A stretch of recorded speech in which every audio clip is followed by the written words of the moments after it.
And speaking of lunch, welcome po to That's Diner Santa Lucia Drive! Sa mga nagtatanong po, yung pinakita kanina with Miss Karen Davila, yun po yung isa pong doon ay yun ang aming first branch in San Pedro, Laguna. So bakit po San Pedro? Because that's Christopher's hometown. So taga San Pedro po talaga si Christopher. At yung kinatatayuan po ng That's Diner doon, yung dati naming bahay. So, tinransform namin into That's Diner. So, ngayon po, dito tayo sa Santa Lucia Drive, nag-get together dahil ito naman po yung aming second, pero main branch. Kasi po, ito naman syempre ang hometown namin ngayon, diba? Sa Cainta. So, syempre, ang mga kababayan namin sa Cainta, kailangan i-cater namin. Sila unang makatikihan ng That's Diner food namin. But of course, aside from that, pati po mga taga Marikina, malapit din, Pasig, di ba, Antipolo, ay talagang dumadayo po dito. So anyways, ngayon po, sabi ko nga po, salamat, at alam ko, yung iba galing sa malalayo. Ikaw ba yun, Kuya Romel Mendoza? Tinan mo, si Kuya Romel Gonzales, Tagalaguna ka pa rin. Binyan, di ba? May taga Bacoor. Diba? Bakit parang yung pagkakasabi niya sa akin, Bacoor? Parang sinusumbatan niyo ako na, di ba, nandito ako, Bacoor? Parang gano'n eh. Parang may slide na, naku, siguraduhin mo lang na sulit yung pagpunta. Parang gano'n eh. Tama ba yung pakaramdam ko? Parang, Bacoor, Pina Laguna. Parang gano'n eh. Parang siguraduhin mo ha, na hindi sayang pagpunta. Ang mahal ng Grab ngayon. Parang ganun eh, di ba? Pero alam nyo naman, di ba? Pag ako po ay nagpapatawag ng lunch o mag-get together tayo, alam nyo naman na yung aking labor of love, di ba?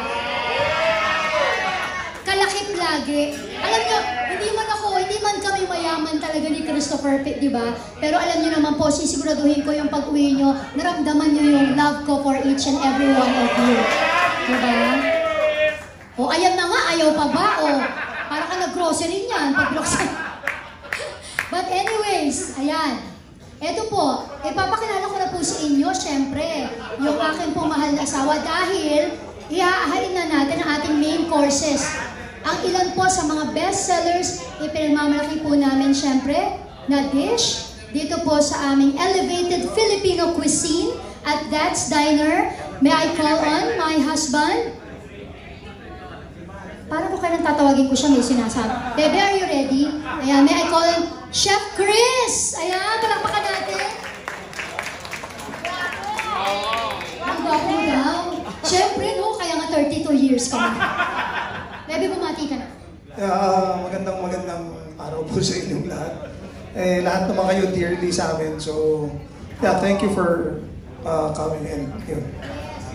Tama si Christopher, lahat po kayo ay kaya namin siya may i-recite ang pangalan isa-isa, kaya po kayo nandito. Kasi talagang tinext ko kayo isa-isa, yung iba hindi na nga updated yung number sa akin, hiningi ko pa yung number, di ba? Kaya salamat po talaga. Anyways, Bebe, ha?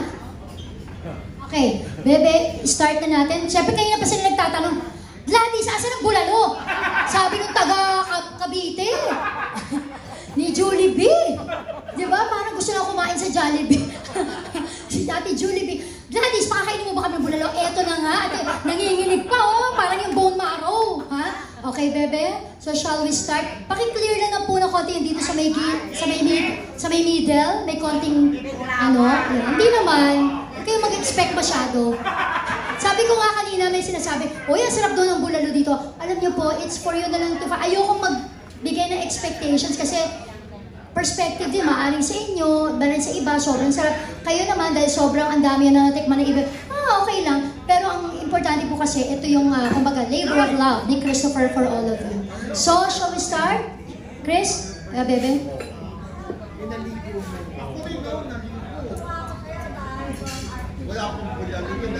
Hi, thank you, Tita Mers. Si Tita Mers, di ba? Kala ko magtutula si Tita Mers. Sabi ni Tita Mers, natutuwa ako sa inyo mag-asap. Thank you po, Tita Mercy. Si Tita Mercy ni Hardy, Diyos ko. Di ba naabutan mo pa si Tita Mers? Si Julie Vega? Opo, nanay ko, naalala pa kayo, syempre. Teka lang, Tita Mercy, ha? Baka di tayo kakain. Okay. Oh, ay. Anyways. Okay, ready na po. Isa-serve na natin yung ating, of course, our classic Bulalo Supreme. And that's diner. Ayan po. So, ayan po yung ano namin, traditional na bulalo. Ang backstory po kasi, taga San Pedro, Laguna ako, so malapit kami sa Tagaytay. So, lumaki kami sa ganyang dish. So, ayun, sabi ko nga, recipe lang ng buhay namin, tama totoo. So, ayun, i-try mo. Yan, pwede na po naman sa first natin. Sa ating classic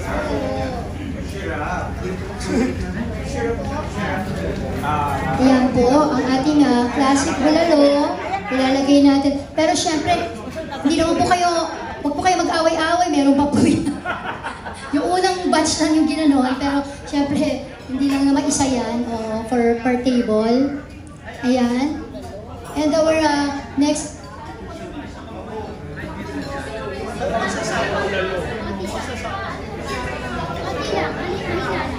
Okay, mahinang music lang.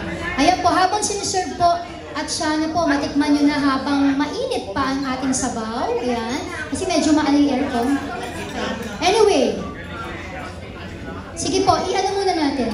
Yung classic bulalo, sabi nga nabanggit na to ni Kuya OG Diaz before na hindi mo na po kailangan pumunta ng Tagaytay or Batangas. So dito sa Manila, syempre, either, ito kasi San Pedro, mas malapit, di ba? Kaysa po Batangas ka pa or pumunta ka pang Tagaytay. Meron sa San Pedro, meron din po dito sa aming branch Santa Lucia. Ayun. Sino pa po yung hindi nalagay? Yan. Tapos dito po kayo and dito. Ay, kuya. Yan.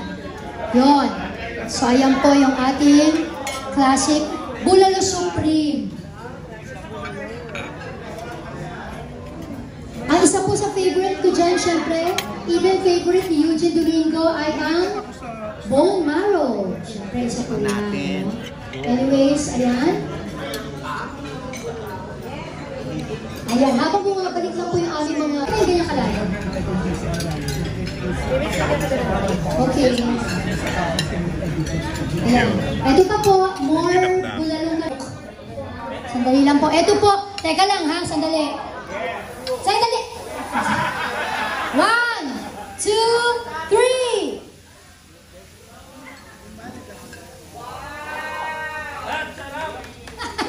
Ang galing mo, kuya.